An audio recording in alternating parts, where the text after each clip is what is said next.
Tak řekni, no. Dobrá, tedy. Takže po krásném 3hodinovém dešti navazujeme tam, kde jsme přestali a já konečně tedy přečtu slíbenou báseň. Přičemž říkám báseň, ale zároveň mám potřebu dodat, že poezie, tomu říkáme často jen z nedostatku jiného pojmu. A je to zkrátka nějaké sdělení. Organizované, částečně rytmizované řeči. A text, který teď přečtu, vznikl vlastně díky tady Petrovi, který v období Velikonoc, myslím, že to bylo přímo snad na Velký pátek, nebo den předtím, na Facebooku v nějakém kontextu, možná se tehdy toulal někde kolem Říku nebo kde, si položil otázku, co pro vás znamená být Čechem. A mě ta myšlenka pronikla někam do hlouby mojí bytosti a z té hlouby se začala skládat odpověď. A ta odpověď se rozrostla do jednostránkového textu, který teď přečtu. Přečtu to i s úvodem, který se tady naznačil. I sešlo se to tak, že za první noci po dubnovém úplňku, po níž nastal Velký pátek, položil kdosi otázku, co pro vás znamená být Čechem. A tak odpovídám popravdě. Být Čechem pro mě znamená narodit se v té jediné zemi, v níž jsem se narodit mohl. V zemi tak krásné, bohaté, pestré, že nemohl jinou bych milovat takovou měrou. V zemi, jejíž hory spolu s karpatským obloukem tvoří trojku. Jen se podívejte na mapu a spatříte ji. V zemi ve tvaru šipky, jež ukazuje z východu na západ. V zemi průkopníků, jež došli z východu nejdál a zahryzli se až do germánského břicha. Odklopení ze 3 stran vlastně židlem germánským.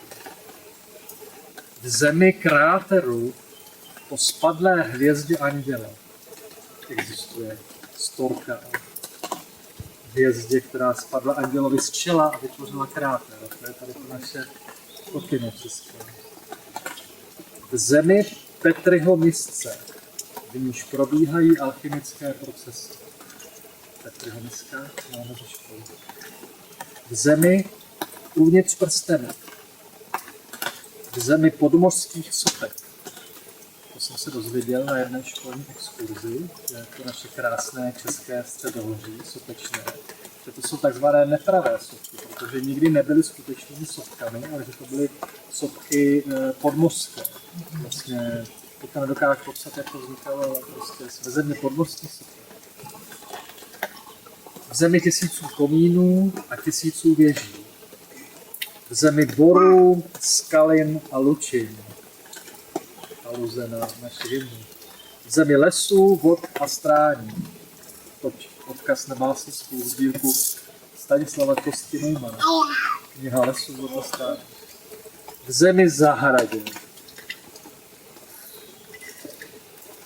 S tím operovali čeští obrozenci. V zemi, jejíž jazyk a literaturu jsem studoval a později odkrýval její tajemství dosud nepojmenovaná. V zemi, jež drží mě magnetickou silou a dovolila mi jen zřídka překročit její hranice a vzdálit se jen na několik stovek kilometrů. V zemi, jež dovoluje mi také milovat sousedy na všechny strany a učit se jejich řeči. Němčinu, polštinu, slovenštinu, rozumím, ukrajinštinu se trochu učili. V zemi, jejíž poklady navršeny jsou v tolika vrstvách, že je to až nepřehledné. Skutečné bohatství. V zemi tolika rekordů a zdaleka nejenom těch, jež zapsány jsou v Pelhřimovské knize. V zemi husitů a adamitů, bojovníků a básníků. V zemi kráčivých blouznivců, kteří houževnatě až tvrdohlavě své pochodně nosí, osamělí, kteří však jednoho dne se střetnou a ohně své spojí. Ne, aby založili požár, který vše schvátí, ale aby spěli svá ohniště v síť, v níž od jednoho k druhému na dohled bude. Ohniště, kolem nichž ještě pokolení po nich budou se scházet. V zemi, jejíž řeč jako jedinou dokonale znám, nepěst mi řečí rodnou. A tou píšu toto vyznání, toto provolání, tuto zprávu. V zemi průsečíků světů, akordů a tužeb. V zemi v průsečíku světů, akordů a tužeb. V zemi, v níž protínají se světotvorné proudy, v níž jediné může dojít k syntéze a zrodu. V zemi vysoké školy lidství, toť dvojí odkaz na český poetismus a Karla Tajděho, vzor, a na českou mystickou a ezoterickou školu. V zemi vysoké školy lidství. V zemi, v níž schyluje se k největší básni všech dob. Čímž končí tento text, ale může navázat text další, který se právě jmenuje Největší báseň všech dob. A zatímco toto je text nový z letošního roku, tak tento jmenovaný je z roku 2016.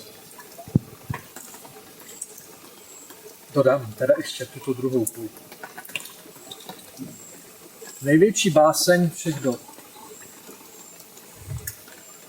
Moto 99,3% Čechů jsou básníci. Schyluje se k největší básni všech dob. Částečně žita a částečně psáno. Tak poslouchej, básnický lidé, a přijímej, co dávám ti s lidem.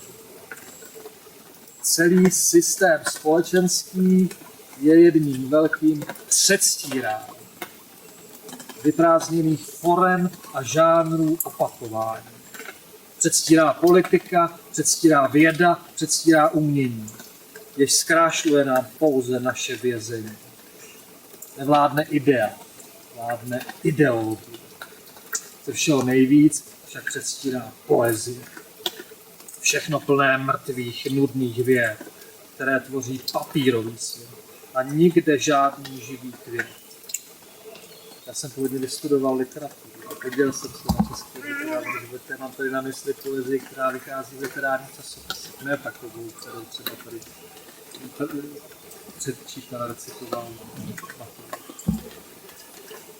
Tak přestaňme s předstíráním. Přestaňme klanět se Molochu v rouchách konejšivých, v nichž osobní důležitost a společenský status hrají hlavní pár, v nichž sytíme se něčím, co je klam a mam, v nichž prázdnotu našich životů zastíráme. Vylezme, básníci, muže, ze svojí staré kůže. Buďme prvními, kdo přestane starou hru hrát, kdo odváží se budoucnosti přitakat. Nechť poezie experimentem je žití, nechť vědou je, školou, sportem a uměním. Myšlenkových světů stavění, básnických domů budování, básnických vozů a strojů konstruování. Avšak poezie jako poezie, toť nesmyslná tautologie. To je pojem, který označuje něco, co se zbytečně zdvojuje. Co smysl má, je básnický rytmus, dech a ladění. V němž básnický člověk se může zrodit a ustát. Neboť poezie, toť tanec. Tanec oslavný a světotvorný. A proto pravím vám, básníci milí, že celý vesmír čeká na tu chvíli, kdy se v Praze zrodí nová řeka. To jsem sám v Praze, jsem městí, jaký s Prahou, a samozřejmě v současnosti poznávám Moravu. Já to odbočuju. Řeka básnická, teda až se v Praze, až se v Čechách, prostě tady někde zrodí nová řeka. Řeka básnická, řeka kosmická, řeka multidimenzionální a ultrasférická. Řeka propojující tělo a ducha, a nebe a zem. Řeka ze slov a tónů a rytmů a jmen. Zde, v Praze, v Čechách, v Evropě srdci, v kotlině české, od věků k tomu určené, země vyvolené, by stala se nového světa s řídlem, nového žití básnickým řídlem. Tou řekou musí být báseň kolektivní. Částečně žita a částečně psána. Ze slov, těl, hlasů poskládáme. Stavba a řeka zároveň. Básnická řeka postaví stavby světa nového, základy života budoucího. Cítím, že konec té básně je to dlouhý. Vždyť tento svět byl stvořen slovem. A jazyk je naším příbytkem. Slovo bylo na počátku a bude i nyní na konci. Na konci jako starého, který je novým začátkem. Ať slova naše jsou cihlami, verše a věty maltné. Ať slovem dokážem proměnit báseň v bytí. Společné bytí lidí, jak slov a slůbek básní. Kde lidé jsou hlásky jednou slovo. Živě.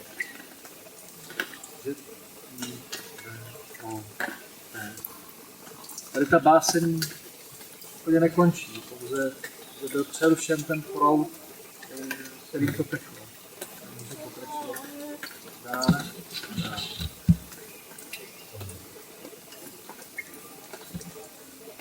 To se stane.